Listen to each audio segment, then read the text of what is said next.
Hello, hello. Welcome back, everyone, and I hope every one of you is doing good. Okay. All right. So we're going to start doing our remaining topics from the Repro from where we left yesterday. Anybody have any question before I start? All good? No question? No complaints? Okay, that's nice. Okay. So I think we finished till the sexual differentiation along with the external genitalia and the internal genitalia formation. Now we are going to discuss the abnormalities of the Mullerian duct or uterine duct. So let's discuss the abnormalities of Mullerian duct. Mullerian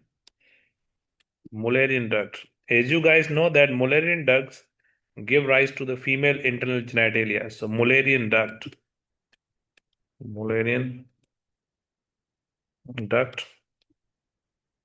So Mullerian duct abnormalities. Now, oh man. I have to. Okay. That's Mullerian duct abnormalities. These Mullerian duct abnormalities can be the abnormal fusions or abnormal resorption of the Mullerian duct. So let me do it now. So Mullerian duct abnormalities. So if you want to understand the Mullerian duct abnormalities, first you should understand the normal Mullerian duct fusion. How does the Mullerian duct fuse? So this is my, I would say this is my This is my right Mullerian duct. This is my right Mullerian duct. And this right Mullerian duct will come like this. So it's going to give rise to like this. Okay. This is my right Mullerian duct. And this is my left Mullerian duct. Left Mullerian duct.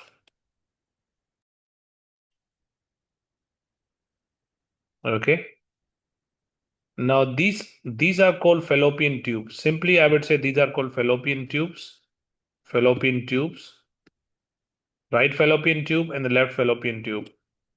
Now these both Mullerian ducts will do what? They will actually fuse at the midline. They're going to fuse at the midline.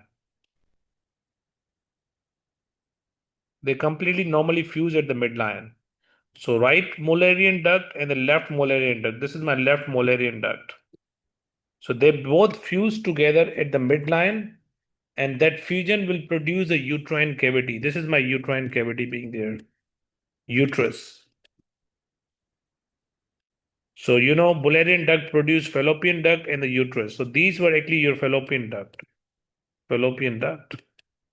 Okay. Fallopian ducts. So they will do what? They will fuse in the midline.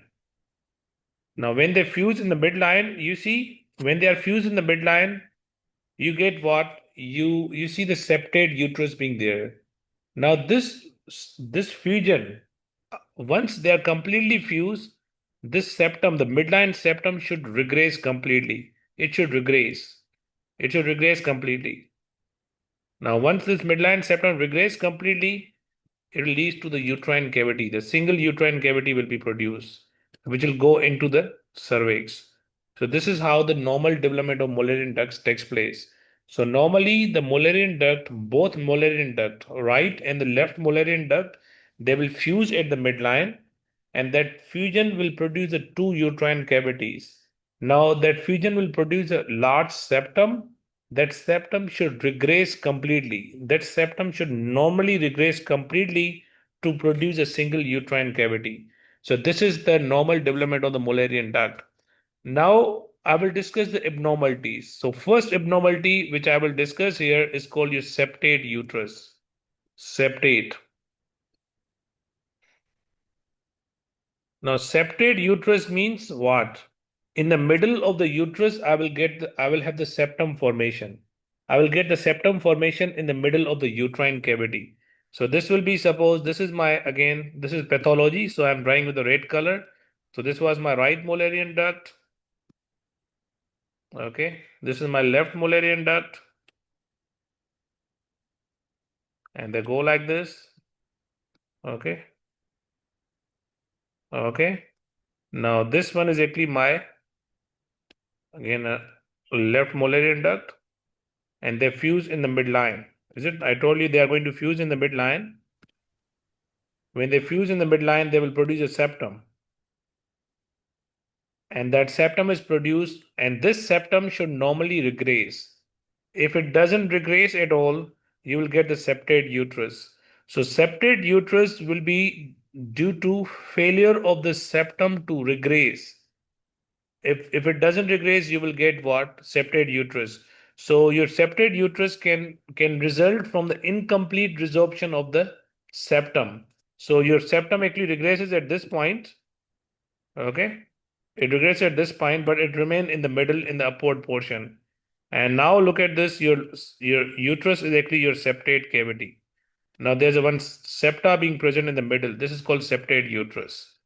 Septate uterus. This is the one pathology. So one pathology is called septate uterus, which is due to the incomplete resorption of the uterine septum after the birth of the baby. After the birth of the baby. Okay, and it's a very common pathology. It's a very common pathology we see in the practice. Now, can anybody tell me how will the septate uterus present? What will be the symptoms of septate uterus? Yep. If there's a septum being present within the uterine cavity, how it is going to present? This is the most common pathology of Mullerian duct we see. So septate uterus is obviously going to present with the complicated pregnancies.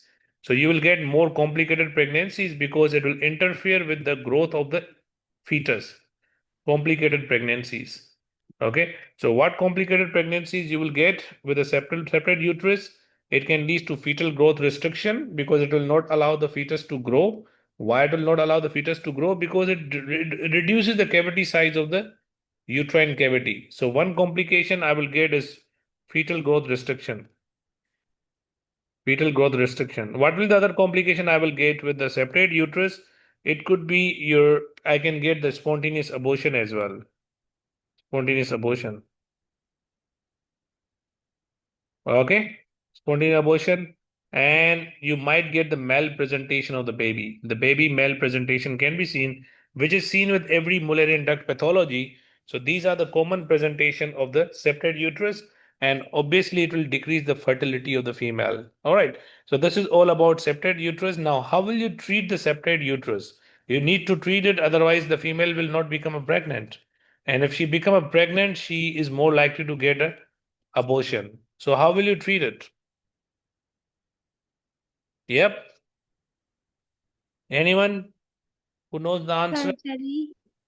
Surgery, do Surgery to remove the septoplasty. septum. Septoplasty.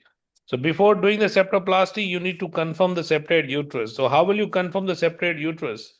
By hysterosalpingography. Excellent, very good. Hysterosalpingography, which is actually the, imagination of your uterine cavity. Excellent, very good. Hysterosalpingography.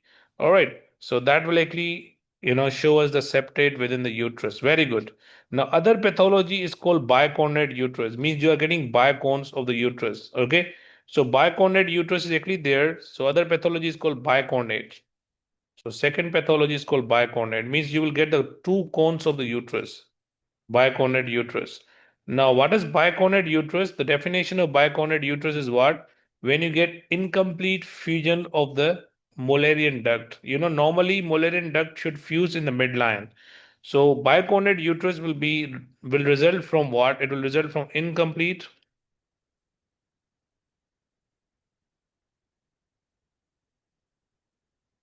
fusion of Mullerian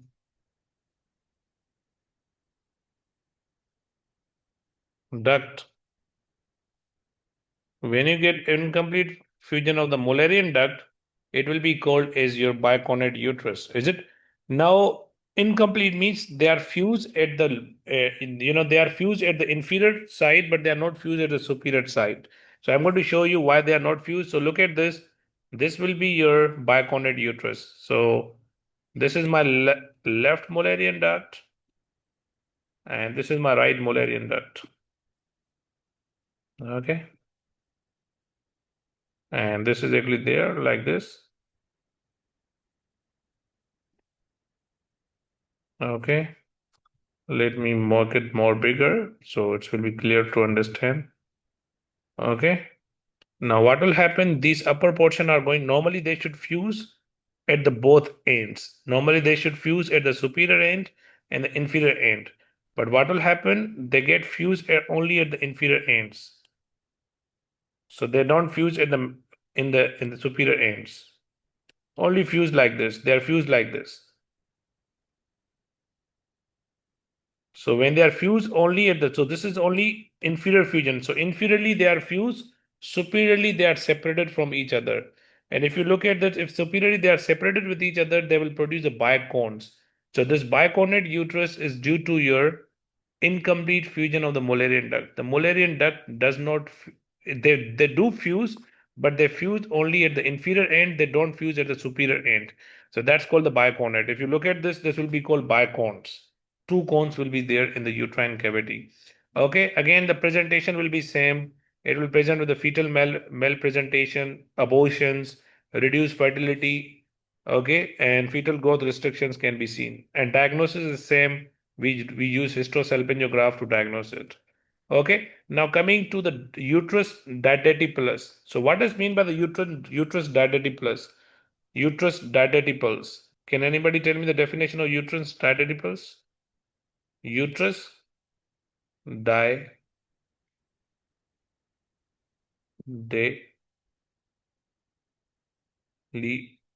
uterus diadetic phase. So uterus diadetic phase means you get double uterus, two uteruses. Double uterus is called uterus diadetic plus. Double uteruses, double uteruses. And this double uterus is due to what? Is due to the incomplete, you will get the no fusion of the Mullerian duct at all. So complete failure of the fusion of Mullerian duct will lead to two uterus, and it makes sense. So you get what? Complete due to complete failure of Mullerian ducts. They do not fuse at all. So look at this, they will be like this.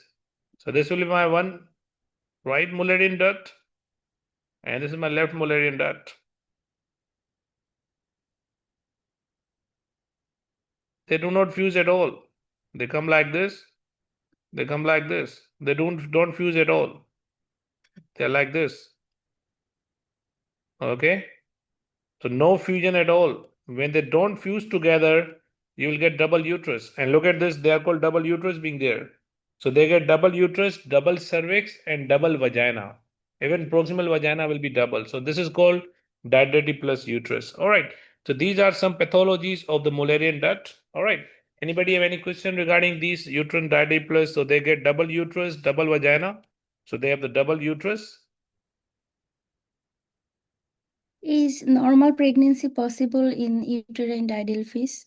Yeah, uterine dietary plus the pregnancy is possible because you have the double uterine. There's no any, some septum. There's no any septum being present which will likely affect the fetal growth. And dietary plus the pregnancy is possible. Yep, double uterus, double vagina,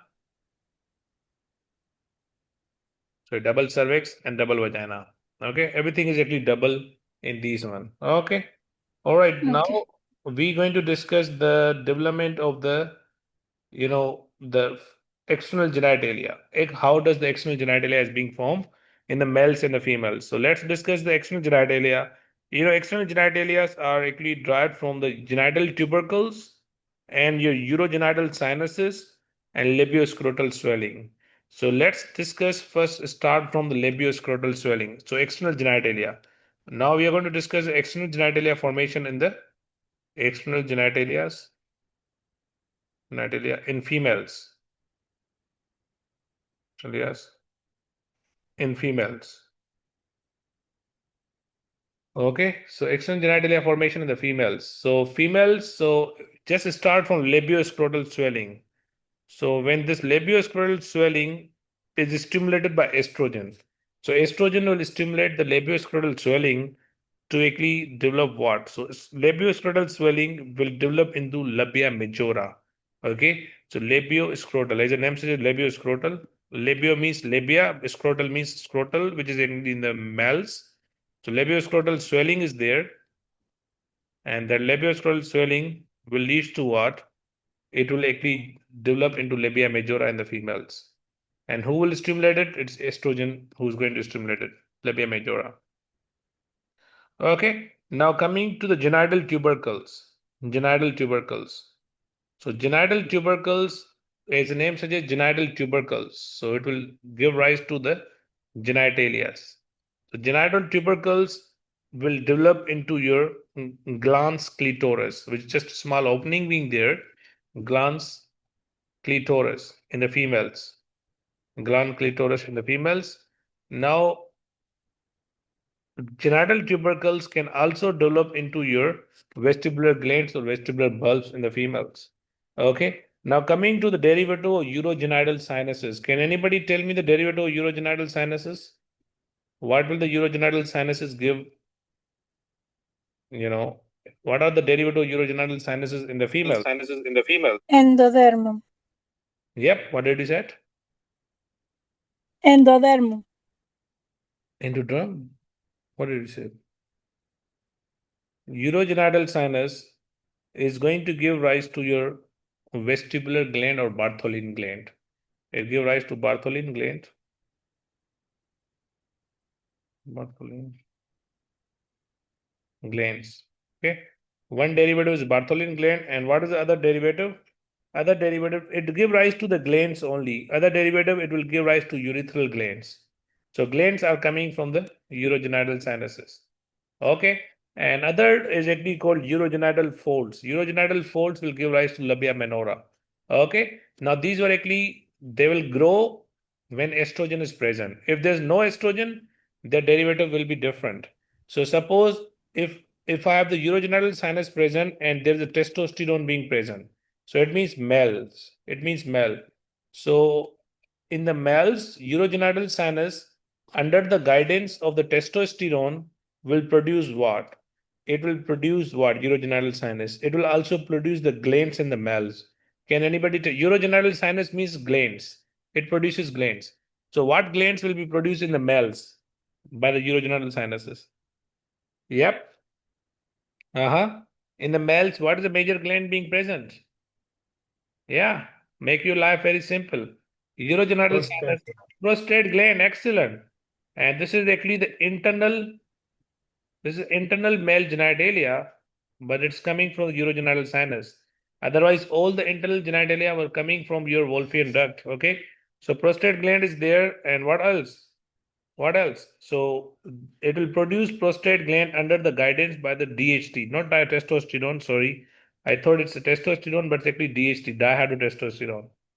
DHT, which is a more potent testosterone.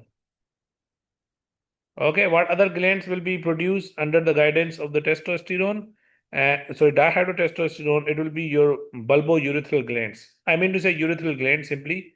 So it will produce bulbourethral glands in the males. Bulbourethral glands. Okay, all glands will come from the urogenital sinuses. Now, what will the labioscrotal swelling give rise to? Labioscrotal swelling will obviously give rise to the scrotum in the males. Scrotum in the males. Okay, scrotum in the males will be coming from labioscrotal swelling. Now, genital tubercles. Genital tubercle is going to give rise to your corpus cavernosa of the penis. So these are the derivatives of your, I would say, the male derivatives are there under the guidance of the DHT. Okay. Now we will discuss the congenital abnormalities of penis, congenital abnormalities of the penile or penile abnormalities. So, what are the two congenital abnormalities of the penis? One is called hypospadiasis, another is called epispadiasis. So, let's discuss first hypospadiasis. Hypo, is the name suggests hypospadiasis, or pediasis. So, hypospadiasis definition, cause, presentation, diagnosis. So, what is the definition of hypospadiasis? It's a abnormal opening of penile urethra. You get simply the opening of penile urethra on the ventral surface of the penis, on the ventral surface of the fusion. So, what is actually hypospadiasis? Hypospadiasis is actually the opening of penile urethra, opening of penile urethra, opening of penile urethra on the ventral surface of penis. Okay. And what is the cause of this? Why I am getting the opening on the surface? The reason, what's the cause of this? The cause of this is actually your failure of urethral folds to fuse. Failure of urethral folds to fuse. Your urethral folds does not fuse at all. Can anybody tell me what is the cause of this? Why the urethral fold does not fuse? So you get hypospadiasis due to failure of urethral folds to fuse. And can anybody tell me why the urethral fold does not fuse? Normally, who's responsible for the fusion of urethral folds? Yes, who's actually closing the urethral folds? The hormone which closes the urethral fold is called dihydrotestosterone, DHT. Now, can anybody tell me what is the cause of DHT deficiency? What is the cause of the deficiency of dihydrotestosterone? Yep. So the any pathology which leads to deficiency of dihydrotestosterone will lead to the hypospadiasis because no dihydrotestosterone, no fusion of the urethral folds. So what is the disease in which I will get the uh, you know decreased DHT? Yep. Deficiency. What's the name of the enzyme? And alpha reductase Very deficiency. 5 alpha reductase deficiency because the enzyme 5 alpha reductase, yesterday I discussed with you, is required for the conversion of testosterone to DHT.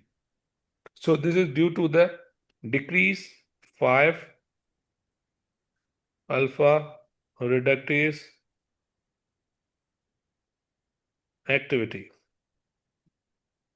Get it? Okay. So that's actually hypospadiasis. Now, how will the hypospadiasis present? Symptoms. Symptoms, you will get the leakage of urine from the ventral surface of the penis because the urethra open on the ventral surface of the penis. All right. And this hypospadiasis will be associated with other findings as well. So what will be the other findings which we'll see in the hypospadiasis? Obviously, it will be associated with cryptorchidism, and cryptorchidism can cause hypospadiasis because it will decrease the testosterone. So when you have the decreased testosterone, you get hypospadiasis. So it's associated with cryptorchidism. One finding will be you will see cryptorchidism. This association is very important to know. So one association cryptorchidism. Why? Because cryptorchidism will lead to decreased DHT. So decreased DHT will lead to hypospadiasis. Cryptorchidism. Can anybody tell me other disorder which are associated with hypospadiasis? Yep. It will be associated with inguinal hernia. Inguinal hernia. Because testes does not come down properly. So you are going to get the inguinal hernia. Yep. So what inguinal hernia you will get? Direct or indirect here? Anyone? What inguinal hernia is possible? Indirect. Yep. Indirect. Very good. It will be congenital indirect hernia. Very good. And you will get the bending of the penis. The penis will get bended. Why penis will get bended? Because there's an opening. Urethra is actually opening. So, penis will get bent because whenever patient try to urinate, he will actually move his penis upward or downward, which will actually cause the bending of the penis. So that is called codi. So why do we get the codi? Because patient will urinate. Normally the urethral opening should be at the tip of the penis, which is called the glans penis. But here I get the opening at the ventral surface. So whenever patient want to urinate, he will move upward. He will move upward. So that will actually lead to bending of the penis, which is called codi. Okay, so what's the treatment of hypospadiasis? Anyone? Yep, do surgery. Plastic Vaccine? surgery. Yeah, Surgery. surgical. Plastic surgery. Do surgery. Close the opening and shift the opening towards the glans penis. Do surgery. Okay, so that's called hypospadiasis. Now let's discuss epispadiasis. Epispadiasis.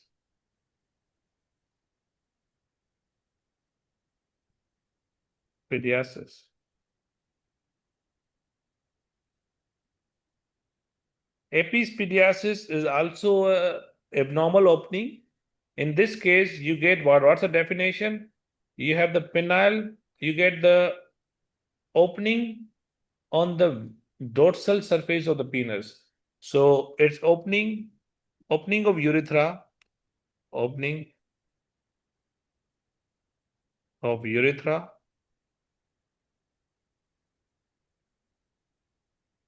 on the dorsal surface of penis. This is called epispadiasis.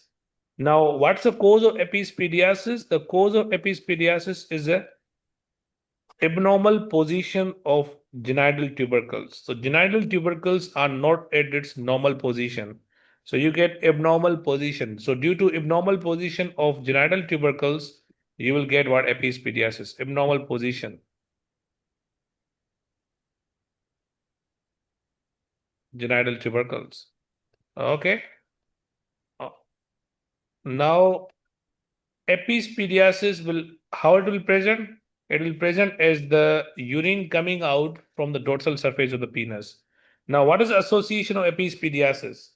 Epispadiasis will always be associated with the extrophy of the bladder. What does mean by the extrophy of the bladder? Anyone can define extrophy of the bladder for me? What is extrophy of bladder? They're located outside the body. Excellent. There's no any body wall being present. Normally, the bladder is actually behind your body wall. So there will be absence of any body wall. Direct, you will see the bladder coming out direct in the external contact, in the external environment. That's called extrophy of bladder. And very important to know, epispadias is associated with the extrophy of the bladder. Okay, now we're going to start our reproductive anatomy. So before starting the reproductive anatomy, I would love to discuss some derivatives called processus vaginalis and the gubernaculum. So they are actually the structures which are involved in the descent of the testes and the ovaries. So let's discuss first processus vaginalis. Can anybody tell me what is processus vaginalis?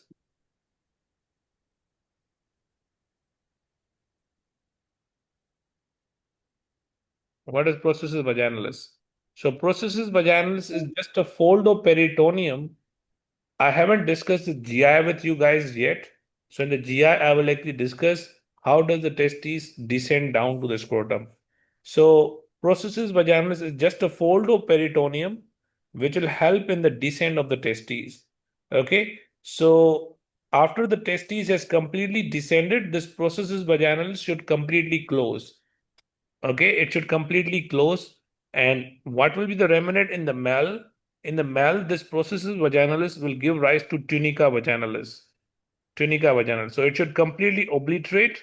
And once it completely obliterate, it will give rise to tunica vaginalis. And the tunica vaginalis will be the outer covering of the testes. Will be the outer covering of the testes. So tunica vaginalis. Now, can anybody tell me the name of the disease in which the processus vaginalis does not close at all? If it doesn't close, very good. If it doesn't closes after the descent of the testes, it will lead to the hydrocele. So pedit or persistent processus vaginalis, persistent processus vaginalis will cause what? It will actually leads to your, all right, it will lead to hydrocele.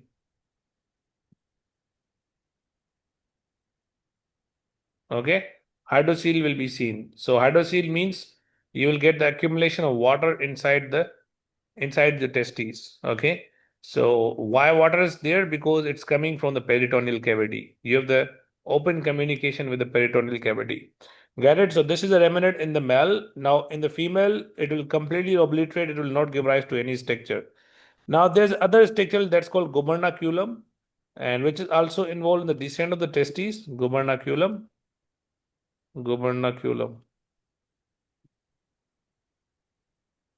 Gubernaculum is a band of the fibrous tissue. And the role of this gubernaculum is what? It actually helps to attach the testes with the scrotum. Simply, it will actually anchor the anchor. It plays a role of anchoring. Anchor testes with the scrotum. So with scrotum. That's the derivative of gubernaculum in the males. Now, what is the derivative of gubernaculum in the females? In the female, it will give rise to the round ligament of the uterus and your ovarian ligaments, which we are going to discuss now in the anatomy. Okay, round ligament of uterus and the ovarian ligaments will be coming from the gubernaculum. Now, let's start the anatomy. So, we will start anatomy with the gonadal drainages and the gonadal lymphatic drainage of the gonads and the venous drainage of the gonads.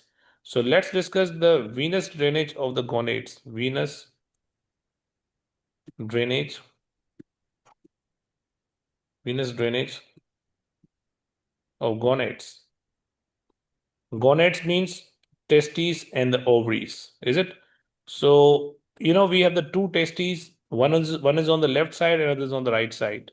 So your left testes is being drained by left testicular vein.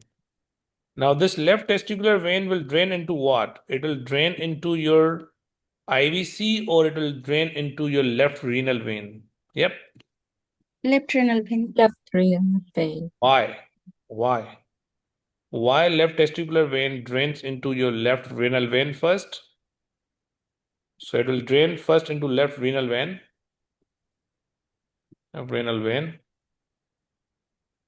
And then left renal vein will go into the IVC. Can anybody tell me the reason? What's the reason why the left testicular vein first drain into the left renal vein? So look at this. This is my left renal vein going. And this left renal vein is going to drain into the IVC. This is my IVC going on. I'm drawing IVC with a green color for the proper understanding. This is my IVC. So left renal vein will drain into the IVC, and this will be my left testicular vein, which is coming from downward to upward. So this is actually your left testicular vein. Left testicular. The reason is that, IVC is on the right side. So it is very difficult for left testicular vein to drain directly into the IVC. So the nearest vein to the left testicular vein is left renal vein. Okay, so this is the reason left testicular vein will drain first into left renal vein, and that left renal vein will drains into your IVC directly. Okay, now coming to the right renal vein, the right testicular vein will directly drain into the IVC. It will drain directly into the IVC. So look at this, your right testicular vein is directly going into the IVC. And look at the angle. The angle between the IVC and the right testicular vein is actually very narrow. I mean, it's a 30-degree or 45-degree angle is being there. Okay. Whereas the angle between the left testicular vein and the left renal vein is completely 90-degree. They are perpendicular to each other. So 90-degree angle will do what? It will make the flow less laminar. Means it will make the flow more resistant, not a smoother flow. There will be no smooth flow. So this is the reason the pressure in the left testicular vein is always high. Pressure in the left testicular vein is always high because of the more resistance to flow into the left renal vein. So what I want to say, varicocele is very common on the left side compared to the right side. And this is the reason your left testis is always lower and the right testis is always upper. Why the left testis is lower? Because the pressure on the left testis is more compared to the right testis. Okay, so this is actually takeaway point from here. Get it? Now let's discuss the lymphatic drainage. So lymphatic drainage is there. So can anybody tell? Sorry, I get an internet problem again. I don't know why. Hopefully tomorrow I will fix it. Sorry for any inconvenience. So we were about to start the lymphatic drainage of the gonads or lymphatic drainage of the reproductive system. Okay, no worries. Okay. All right. All right. Okay. Okay. So lymphatic drainage. Lymphatic drainage. Lymphatic drainage. So can anybody tell me the lymphatic drainage of the testes?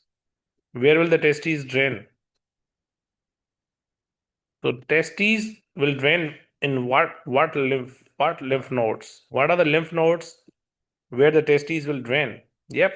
Testes, Aortic. very good. Ovaries, testes, ovaries, and your uterus, fundus of the uterus, they will drain into periaortic. Why they drain into the periaortic? Why not into the internal iliac, which is the nearest one? Is it? Why they are draining into the periaortic lymph nodes? The reason is the embryology origin of testes were excellent, very good. You yeah. should speak a little bit loud because other students will get benefit from you. Okay, very good. So what will happen? Your testicular artery is coming from the abdominal aorta.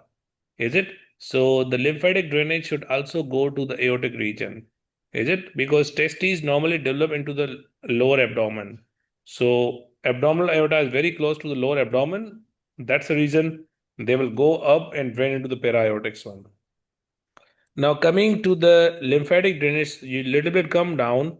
So where will the body of the uterus and the cervix drain?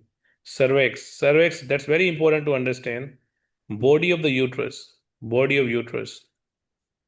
Because fundus is the upper portion. The upper portion will go into the periaortics.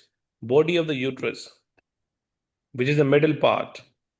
Body of the uterus or cervix. Even superior bladder, superior bladder. Yes, they drain into your external iliac lymph nodes. External iliac because external iliac is there. For them, there's external iliac lymph nodes. External iliac. Okay, now coming a little bit down. So after this, we will have the proximal vagina. Proximal vagina, because after cervix, we get the proximal vagina. Proximal vagina is there. Okay. Prostate is there. Prostate is there. So proximal vagina and the prostate, they are internal genitalia, is it? So they are internal, proximal vagina has internal genitalia. So where will they drain? Yes, internal genitalia, where they will drain. Internal iliac. Excellent. I used to remember in this way. Proximal vagina, prostate, the internal one. So internal iliac lymph nodes. Internal iliac. Okay. Now coming to the, I would say, after proximal vagina, we have the distal vagina being there. And distal vagina is an ectoderm derivative. Distal vagina. So distal vagina, which is ectoderm, means skin derivative. Scrotum, which is also a skin derivative. Vulva is also there, which is also a skin derivative vulva. Okay. Vulva is there. Anal canal is there below the pectinate line. So they will drain where they are actually coming from the skin. So if they are coming from the skin, they will drain where? They will drain to superficial inguinal lymph nodes. Is it? Superficial inguinal. Okay. Superficial inguinal lymph nodes. Get it? Now coming to the glans penis. So where will the glans penis drain? Yep. This is very important to know. I know this is boring, but very important to know. Glans penis. Where will the glans penis drain? It will drain into the deep inguinal lymph nodes. Okay, so this is the lymphatic drainage. Now we will discuss the ligaments of the female reproductive tract. So there are some ligaments which we will discuss, and these ligaments are very important to know. Suppose this is so first ligament we will discuss is the ovarian ligament, then we will discuss the uterine, then cervix ligament. Now suppose this is my pelvic wall. This is my pelvic wall. Okay. This is my pelvic wall. Now ovaries are blue color structure. These are my ovaries. Now ovaries are present in your abdominal region. They're floating in the flank region. So these are ovaries. Okay. Now these ovaries are actually suspended. Look at this. They are suspended. They are not coming down. Why they are not coming down? Because they are supported by the ligaments. The ligaments are actually supporting the ovary. They are preventing the fall of the ovary. Otherwise, the ovaries will fall down due to the gravity. Can anybody tell me the name of the ligament which is providing support to the ovary and which is actually preventing the fall of the ovary downward? What's the name of the ligament? Sorry? Pelvic ligament. Now, what's the name of that ligament? A very simple ligament which is actually attaching the ovary with the lateral pelvic wall. And that I'm drawing with, yes, that I'm drawing with the suspensory ligament of ovary. No broad ligament. It is called suspensory ligament of the ovary, which I am drawing with the green color. This is called infundibulopelvic or suspensory ligament of the ovary, and it's a very important ligament to know. Suspensory ligament. So because why it's called suspensory? Because it's suspending the ovary. It is holding the ovary in the pelvic wall. Otherwise, your ovary will fall down. Okay, suspensory ligament. And this ligament is very important to know because there are certain pathologies which will affect this ligament. Why this ligament is very important to know? Because this ligament contain a major blood vessel. That is called your, so that is actually called your ovarian artery. So ovarian artery reaches to the ovary through suspensory ligament. Can anybody tell me why? Why the ovarian artery is running in the suspensory ligament? What's the reason? Anyone? Yep. What's the reason? Because what's the location of abdominal aorta? Uh-huh. Just a basic anatomy. What's the location of abdominal aorta? Abdominal aorta is running very close to the pelvic wall. So this will be my abdominal aorta running. This is my abdominal aorta running. This is abdominal aorta running. And it's very close to the pelvic wall. So it will give rise to the ovarian artery. So the nearest ligament to abdominal aorta is suspensory ligament. So this is the reason ovarian artery will be running in the suspensory ligament. Now, this suspensory ligament is very important because when the surgeon is doing the oophorectomy or when surgeon is actually trying to remove the ovary, what it will do, he will open the suspensory ligament and will ligate the ovarian artery. So if you want to ligate the ovarian artery, you have to open the suspensory ligament first and put a clip on the ovarian artery. Now, what other structure is also passing in close relationship to the ovary, or I mean to say, what other structure is passing very close to the ovarian artery in the suspensory ligament? What's the name of that structure? Which I am Incubator. excellent, excellent. It will be running posterior to the ovarian artery or anterior to the ovarian artery. I already discussed in the renal. Posterior. Very good, excellent. So this ureter will also be running. So surgeon needs to be very careful. He needs to be very careful while ligating the ovarian artery because he can injure the ureter. Once he injured the ureter, female might get the injurias. Okay, so this is the importance of the suspensory ligament of the ovary. All right, now there's a one ligament which is actually, did you guys understand the suspensory ligament? Very important ligament to understand. Very, very important. Two ligaments you should never forego. Two ligaments. Every ligament is important. Every ligament is important. So these ligaments should be on your tips. Now there's a one ligament which is actually connecting the ovary with the uterine wall. With the uterine wall, I'm drawing the uterine wall with the brown color. This is my uterus being present. Okay. And what is the ligament name which is connecting the ovary with the uterine wall? Yep. What's the name of this ligament? This ligament will be called ovarian ligament. Simple.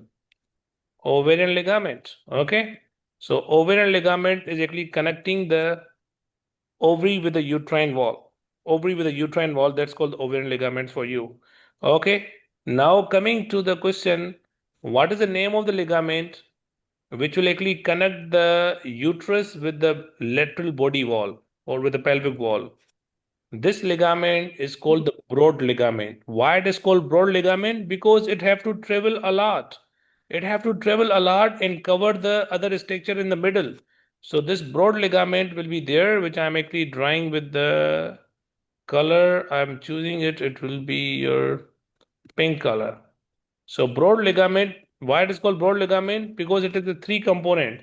So if it wants to connect the uterus with the pelvic wall, first it have to cover the ovary. Sorry, first it have to cover the fallopian tube.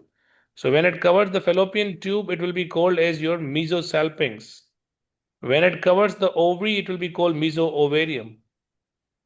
Okay. And when I will show you the picture, just a rough idea I'm showing you. I will show you the picture in my notes. So mesoovarium, mesosalpinx, and mesometrium, which will cover the uterine wall and will go to the lateral pelvic wall. That's actually called your broad ligament of the ovary. So sorry, broad ligament of the uterus. So broad ligament of uterus connect the uterus with the lateral pelvic wall, and if it wants to go to the lateral pelvic wall, first it will cover the fallopian tube. If it covers the fallopian tube, mesosalpinx. If it covers the ovary, it will be called mesoovarium. If it covers the uterine wall, it will be called mesometrium. Get it?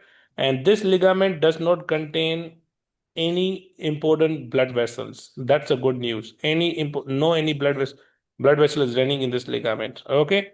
All right. Now coming to the your cardinal ligament. Cardinal ligament is important to know. So cardinal ligament will do what? This is my cervix. So cardinal ligament will actually do what? It will connect the lateral cervix with the lateral pelvic wall. So it will connect the cervical horn with the lateral pelvic wall.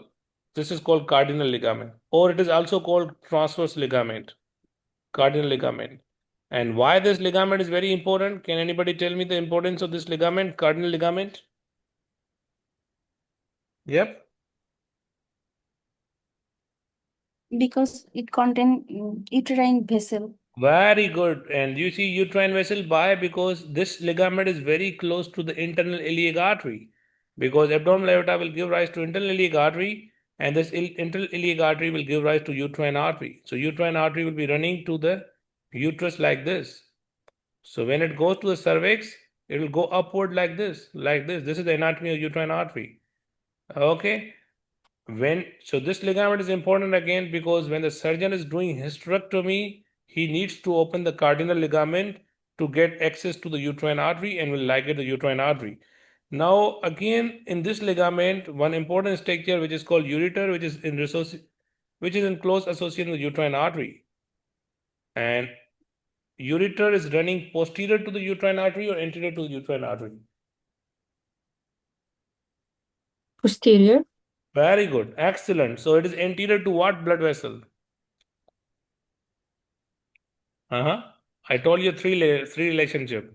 In the middle, it will come in the middle, this segment. Middle segment will be anterior to what blood vessel? Yep. That is going to be common iliac artery at the bifurcation of common iliac artery. Okay. So posterior, anterior, posterior. Got it? So these ligaments are very important to know. And the other ligament is called the round ligament. And the round ligament is actually very simple. It's actually connecting the uterus to the labia majora. Uterus to labia majora is round ligament. And uterosacral ligament is very simple. It will connect the cervix with the sacrum. And I'm going to show you the proper picture, and I have to look at my notes. If I have a good picture, I will show you guys for these ligaments. So you should have the proper understanding of that.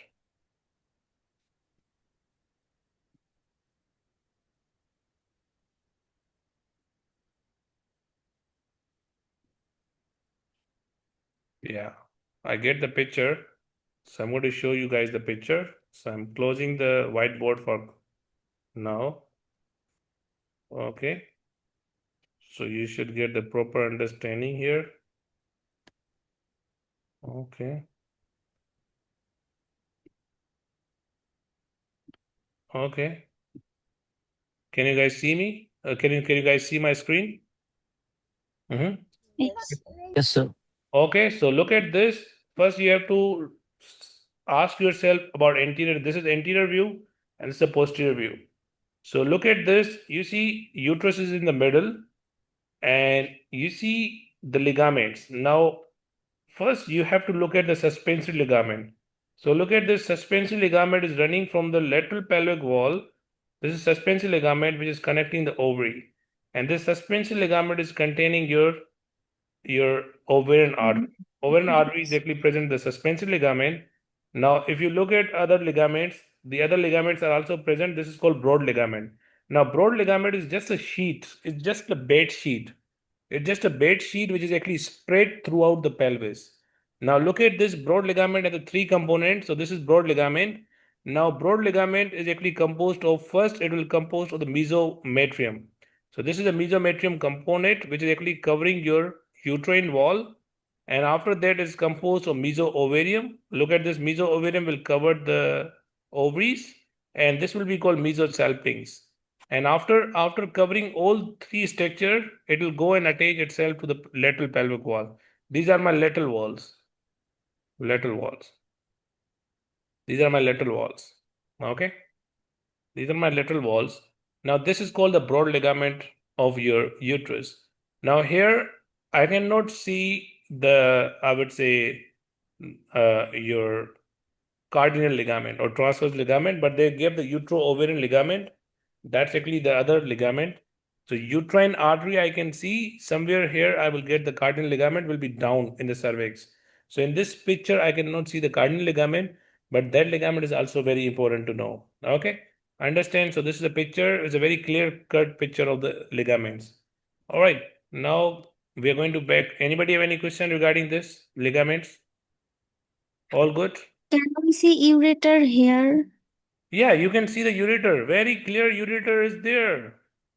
This is ureter. This one is actually ureter, which I'm highlighting with a circling it. Look at this yellow color ureter going how it is going below the uterine artery. Can you see Yes. how it is going below the uterine artery? Is it? So this will be a ureter. Yes. Okay. It's being related with both ovarian arteries and the uterine arteries. Okay. Just water under the bridge. The mnemonic is called water under the bridge. Get it? Yes, sir. Okay, no problem. Anytime. Okay, I'm going to stop. All right. Now let's do other pathology which is called ovarian torsion. Ovarian torsion. So ovarian torsion. Okay.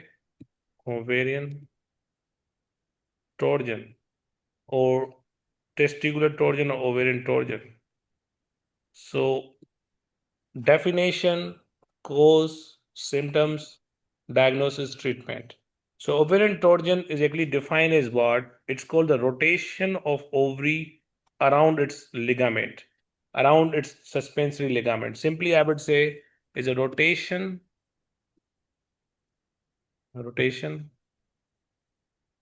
of ovary around the suspensory ligament. Now you must be thinking, what is the reason why the ovary is rotating around its mesentery? The reason is that, remember, normally the ovary doesn't rotate. Why it doesn't rotate? Because it has a balanced composition. It has a balanced solid to liquid ratio. Simply, I would say 1:1. So solid composition is equals to the liquid composition of the ovary. Liquid composition. So 1:1 is there. 1:1. Now, any pathology which disturb this ratio, which disturb the solid to liquid ratio, will do what? Will lead to the ovarian torsion. Now, there's a one pathology which is very common, which will actually disturb this ratio. So it will lead to this disturbance of the ratio. It will actually make the solid 2:1, or it will make the liquid 2 and the solid 1. What is the name of the pathology? What's the name of the ovarian tumor, ovarian mass, which will disturb this ratio? And once it disturbs this ratio, it will create the imbalance. And imbalance ovary is more likely to rotate. And that tumor, can anybody tell me the name of the tumor? Teratoma. Excellent. Good job. Very good. Teratoma. Because teratoma is a tumor which arises from all three layers of the embryo. So it can actually generate the liquids, solids, and even your sebaceous gland, teeth, these components. So they will create the imbalance. So very important to know, ovarian teratoma is the number one cause of your ovarian torsion, ovarian teratoma. Okay, so once your ovary rotate around its mesentery or around its suspensory ligament, what it will do, it will lead to the blockage of the lymphatic in the venous flow first. Can anybody tell me why? What's the reason why it will first lead to blockage? To blockage of lymphatic, lymphatic and venous flow. What's the reason? Venous flow.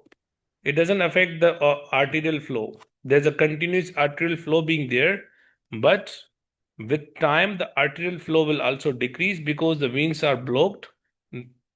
Because content arteries also present. Ovarian artery is also present, suspension ligament, but the pressure in the ovarian artery is more compared to venous pressure.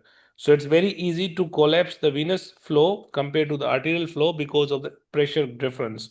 Okay, so what will happen? Blockage of lymphatic and the venous, but there's a continuous arterial flow, so it will lead to what? It will lead to the ovarian edema. Ovarian edema will be there. All the ovary will be full of the liquid or full of the fluid being there. That once you get ovarian edema, it will actually block the arterial blood flow. Arterial blood flow will be blocked because nothing is going out. So if nothing is going out, new blood cannot come in. Okay, so ovarian edema will be developed, and this ovarian edema will lead to what? Ultimately, it will decrease the blood flow to the ovary. And when you decrease the blood flow to the ovary, what will happen? It's going to lead to necrosis of the ovary. So you get necrosis of the ovary. And the necrosis of the ovary will lead to what? Local hemorrhage within the ovary. Okay, so this is the pathophysiology of torsion. Now, how does the torsion will present? Symptoms. Symptoms of the torsion, you see, you are getting ischemic necrosis of the ovary. So obviously it is going to present with the severe. Hello, hello. I don't know why I'm getting the problems with the internet. Sorry. Sorry for that. It's bothering me. Okay, hopefully I will fix the issue tomorrow. Okay. Sorry for any inconvenience today. Okay, so we were discussing the ovarian torsion and the pathophysiology. So symptoms of ovarian torsion. How will the ovarian torsion present? Yep. Anyone? How? Severe pelvic pain, Excellent, Rahul. Very good. Severe pelvic pain. Yep. What else? Annexal mass, Very good. associated with nausea and vomiting, Mass, nausea, vomiting, excellent, because necrosis is going on. All right, nausea, vomiting, severe pelvic pain, these findings will be seen in the torsion. Okay. All right, so that will be the typical presentation for the female. Now, how will you diagnose it? How will you diagnose the ovarian torsion? Yep. What investigation you will do? Yep.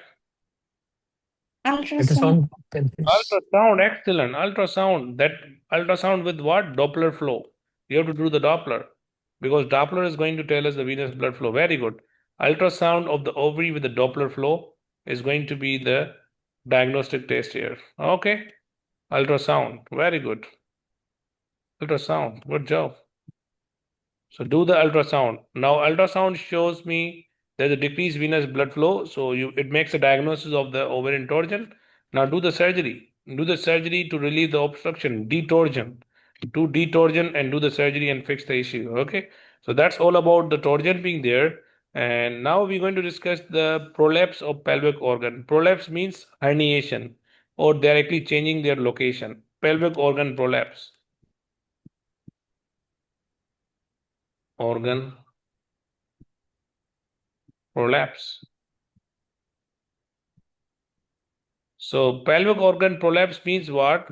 The viscerals are viscerals, the pelvic organs are getting herniation towards the vaginal wall or away from the vaginal wall. So all the organs are coming down into the vaginal wall.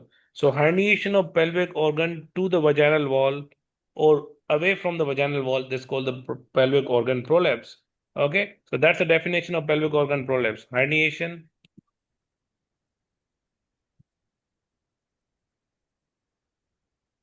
of pelvic organs. Herniation of pelvic organs. Herniation of the pelvic organ towards the vaginal wall.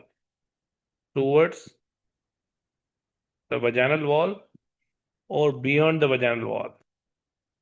So what are the risk factors? Why why the bladder is herniating? Why the rectum is herniating into the vaginal wall? Or why the uterus will herniate? What are the risk factors? Yep. Multiparity. Very good. So you mean to say multiparity. Multiparity means what? Vaginal delivery or C-section deliveries? Multiparity. Vagina. Vaginal delivery. Vaginal delivery. Vaginal. Why? Both. Why? Weakness of the pelvic floor. Would you please tell me the name of that muscle? I think levator ani muscle. Excellent. Very good. Elevator of the ano. Levator ani muscle. Very good. Levator ani muscle. Levator ani muscle. Good job. Very good. Multiparity vaginal delivery. Very good. And any factor which reduce the strength of the pelvic floor muscles will lead to the pelvic organ prolapse. Now, other factor is called obesity, because obesity will increase the pressure on the pelvic floor muscles and they will get weaker. They will get weaker. So obesity is there, and with the aging, increased aging, age is a risk factor as well, because with the aging you get the weakness of the pelvic floor muscle. Get it? So now how the female is going to present symptoms? Symptoms, Like something is coming out. very good, excellent. So they are going to say something is coming out of their vagina. So there will be the feelings of protrusions out of the vagina. Protrusions from the vagina. Protrusion from vagina. Yep. What else you are going to get? So you will also get what? You are going to get protrusions or bulging sensation. Obviously, there will be pelvic pressure, lot of the pelvic pressure. Pelvic pressure. And rectum is also, rectum is also going towards the vaginal wall. So if your rectum goes towards the vaginal wall, what will be the presentation? You will get constipation. Constipation. I'm talking about the rectum. I'm coming to the bladder, okay? So constipation. Okay. Now, if your constipation is there, now if your bladder herniate towards the vagina, you're going to get what? Urinary frequency and urgency. Obviously, it will lead to the sexual dysfunction as well. Okay, female might have the pain with the intercourse, sexual dysfunction. Okay, so this is actually the symptoms. Now, there are three types of I would say the four types of pelvic organ prolapse. So one is called anterior compartment prolapse, then it's called posterior compartment, and the apical prolapse. So anterior to the vagina, what structure is present anterior to the vagina? So anterior compartment prolapse. Bladder. Very good. So anterior compartment prolapse, it will be called cystocele. Cystocele. And the posterior compartment prolapse will be called as what? Posterior compartment. It will be called rectocele because rectum is present posteriorly. So it's going to be called rectocele, or even it can be called enterocele when the small bowel herniate into the vagina. Now, above the vagina, what structure is present above the vagina? That will be called apical prolapse. Above the vagina, it will be the uterus or cervix. When your uterus and the cervix herniate towards the vaginal wall, that will be called apical prolapse. Now, if all three structure prolapse into the vagina, what is the name of that disease? That's called uterine procedenia. Uterine procedenia is what? It's all three compartment prolapse will be called uterine procytania. Okay, that will be called uterine procytania for you. Okay, so that's all about your prolapse of the pelvic viscera. And all right, hopefully tomorrow we start the physiology of the female reproductive tract, and physiology is actually there, which will take some time, and then we will jump into the pathology. So this is a bigger system. Okay, just hang in there, keep patience, everything will be fine. Anybody have any question? Any question, any confusion? All good? Tomorrow, what time we will start, doctor? Tomorrow, same time we will start. 9, Okay, your thank you. 12:30. Okay. Okay. Thank you for coming. Sir, And in case of, sir, I have one question. Hmm? Like in hypospadiasis, there is chance of infection in both cases. Yeah, Like, infection risk is there because urine is coming from the abnormal location. So infection is actually, there's a high risk of infection in both. Okay. okay, sir. Thank you, sir. No problem. Anytime. Okay. Thank you for coming, and I see you guys tomorrow. Bye bye. Take care.